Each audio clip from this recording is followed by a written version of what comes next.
সকল শহীদ পরিবারের সদস্য এবং আহতবৃন্দ এবং রাজনৈতিক দলের নেতৃত্ববৃন্দকে জানাই আমার সালাম, আসসালামু আলাইকুম। আজ 5 আগস্ট, জুলাই গণ অভ্যুত্থান দিবস। 2024 সালের এই দিনে আমরা বাংলাদেশকে মুক্ত করি এক ফ্যাসিবাদী স্বৈরশাসনের হাত থেকে। এই সময় রক্তে রঞ্জিত হয় সারা বাংলাদেশ। জুলাই ভুলে যাওয়ার নয়, যারা অন্যায়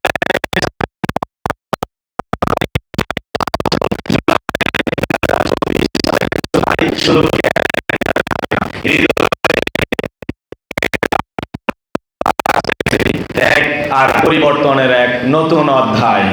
জুলাই মনে করিয়ে দেয় জনতার শক্তি ইতিহাস বদলাতে পারে।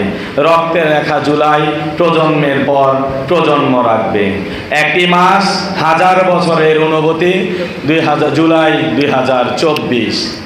জুলাই গণ অভ্যুত্থান কারো একার নয়, এটা আমাদের সকলের। কিন্তু জুলাই পরবর্তী সময়ে দেখা যায় এটি একটি পক্ষ কুক্ষিগত করে রেখেছে। তারা নানান সময়, সরকার গঠন হয়েছে কতদিন? 4 থেকে 5 মাস।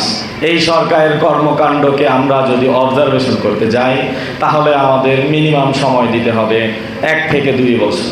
কিন্তু জুলাই পরবর্তী সময়ে বাংলাদেশের যে রাজনৈতিক প্রেক্ষাপটের পরিবর্তন হয়, সেই রাজনৈতিক প্রেক্ষাপটে গড়ে ওঠা রাজনৈতিক সংগঠন সমূহ এই সরকারের বৈধতা নিয়ে নানান ধরনের প্রশ্ন তোলে। তাহলে জুলাই পরবর্তী সময়ে এই ছাত্র জনতার রক্তের উপর গড়ে ওঠা সরকার কি করেছে?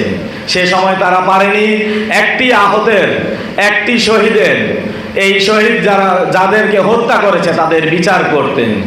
আওয়ামী লীগের ফ্যাসিস্টদেরকে যাদেরকে ধরেছে নানান সময় তাদেরকে জামিনে মুক্ত করিয়েছে। আমরা এই বাংলাদেশ চাইনি।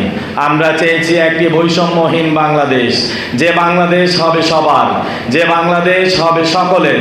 আমরা ঐক্যবদ্ধ হয়ে যে বাংলাদেশকে সুসংগঠিত করতে পারবো, সে বাংলাদেশের। কিন্তু বর্তমান সময়ে দেখা যায় বেয়াদবি, কাদা ছড়াছড়ি ছাড়া আর কিছুই নয়। গণপ্রজাতন্ত্রী বাংলাদেশ সরকারের মাননীয় প্রধানমন্ত্রী 4 জুলাই চীন মৈত্রী সম্মেলন কেন্দ্রে জুলাই জাতীয় সম্মেলনে ঘোষণা দিয়েছে এই বাংলাদেশের যেই জুলাই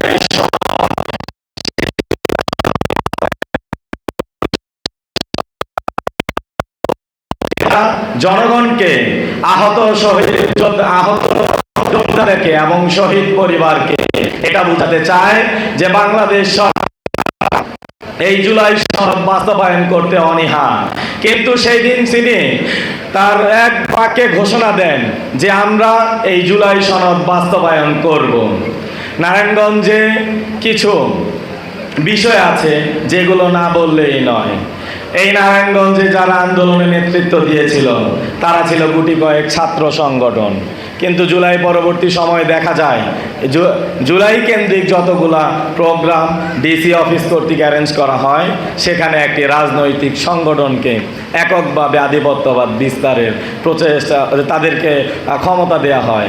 কিন্তু এই নারায়ণগঞ্জের আন্দোলন ছিল সর্বপ্রথম যার আন্দোলন করেছিল 7 থেকে 8টি সংগঠন: বাংলাদেশ জাতীয়তাবাদী ছাত্র দল, ইসলামী ছাত্র শিবির, ছাত্র ফেডারেশন, ছাত্র ফ্রন্ট, ছাত্র অধিকার পরিষদ, খেলাফত মজলিস এবং ইসলামী আন্দোলন বাংলাদেশের। আমরা গুটি কয়েক 25 জন সর্বপ্রথম নারায়ণগঞ্জে আন্দোলন শুরু করি। 16 জুলাই যেদিন ঢাকা বিশ্ববিদ্যালয়ে ছাত্রছাত্রীদের উপর হামলা করা হয়, তার প্রতিবাদে আমরা 16 জুলাই রাতে তৎক্ষণাৎ মশাল মিছিল করি।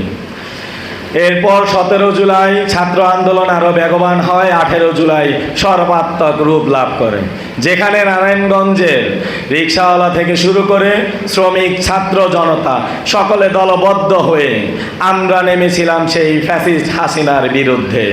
19 জুলাই 2024 সালে বাংলাদেশ জাতীয়তাবাদী ছাত্র দল এবং ইসলামী ছাত্র শিবির আমরা প্রোগ্রামের আহ্বান করি যে না, আমরা এই আন্দোলনকে চলমান রাখব। কিন্তু গুটি কয়েক ছাত্র সংগঠন সেদিন, যারা 14 জুলাই আমাদের সাথে আন্দোলন শুরু করেছিল, তারা অনীহা প্রকাশ করে যে না, আমরা সেদিন থাকবো না, বিএনপি জামায়াত সন্ত্রাসী কর্মকাণ্ড করবে। আর সেদিনই শামীম ওসমান, অয়ন ওসমান সহকারে তাদের গুন্ডা বাহিনী আমাদের উপর নির্মম অত্যাচার চালায়, ধ্বংস। সেখানে আমাদের 2 নম্বর গেট থেকে গুলি চালানো হয়, শামীম ওসমান রাইফেল ক্লাব থেকে, নারায়ণগঞ্জ ক্লাব থেকে গুলি করতে করতে আমাদের 2 নম্বর গেট আসে। আমি সেদিন ছিলাম, আমার ছাত্র দলের অনেক সহযোদ্ধা ছিল যারা এখানে সরাসরি নেতৃত্ব দিয়েছিল। সদর থানা ছাত্র দলের রবিন সরকার, পায়েল ছিল, তোলারাম কলেজের ফারুক খান সুজন, জিয়া ছিল। আমরা সেদিন দেখেছি যে না, এই শামীম ওসমানের চোখে ছাত্রদল এবং ছাত্র শিবিরের জন্য কি কাজ করে, তার মধ্যে ছিল একটা একটা দল ধরে ধরে গুলি কর, একটা একটা শিবির ধরে ধরে গুলি কর। সেই প্রেক্ষাপটে আমাদের বন্দরের সাবেক সাধারণ সম্পাদক, ছাত্রলীগের সাধারণ সম্পাদক হাসানাত মোহাম্মদ বিন্দু, সেই বিন্দু সেদিন গুলি করেছে এই 2 নম্বর গেটে। অথচ এই বিন্দুর ভাই একটি নতুন রাজনৈতিক সংগঠনের শীর্ষ নেতৃত্বে আছে। এটা কখনোই মানা যায় না যে একটা খুনির ভাই কিভাবে একটা সংগঠনের শীর্ষ নেতৃত্বে আছে বা থাকতে পারে।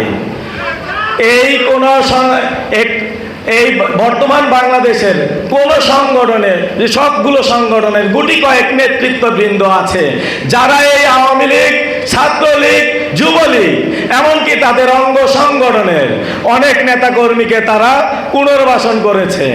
অথচ তাদের কোনো রাজনৈতিক এজেন্ডা নেই, তাদের কোনো দলীয় পদ পদবি নেই, কিন্তু তারা তাদেরকে শেল্টার দিচ্ছে। কোনো সংগঠনের নেতাকর্মীরা বুকে হাত দিয়ে বলতে এটা অস্বীকার করতে পারবে না যে তার এখানে আওয়ামী লীগের দোসররা নেই। আছে, অনেক আছে, আপনারা খোঁজ নেন, অনেককেই পাবেন। এই বলে আমি আমার বক্তব্য শেষ করতে চাচ্ছি। ধন্যবাদ সবাইকে। বাংলাদেশ জিন্দাবাদ। ধন্যবাদ জনাব আমিনুল ইসলাম।